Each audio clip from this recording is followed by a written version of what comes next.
It is something that can cover a large amount of emissions and provide a very hard cap, a regulatory cap on the level of pollution. So if it's introduced, it can be a very effective lever to reduce pollution and to create the right incentives for industry to invest in cleaner alternatives. And in Europe, we have a long history of controlling pollution. So we have in place the right people to verify and monitor and regulate. And modern countries like Korea are also experienced in controlling pollution. So it shouldn't be too difficult.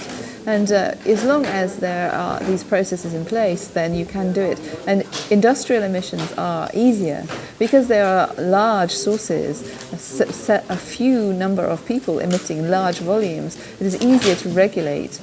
Well, there are two ways of applying a price. One is government decides on the level and then applies it through taxation.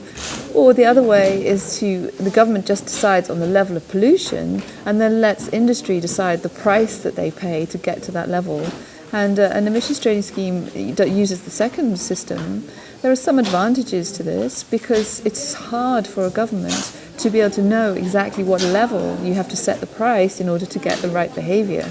And often if you implement a weak price or a low tax, then you won't have the impact that you were hoping, and emissions will continue to rise. With an emissions trading scheme, government dictates the pollution levels and then the price is found by the market. So the government has at least some security that the environmental goals will be reached.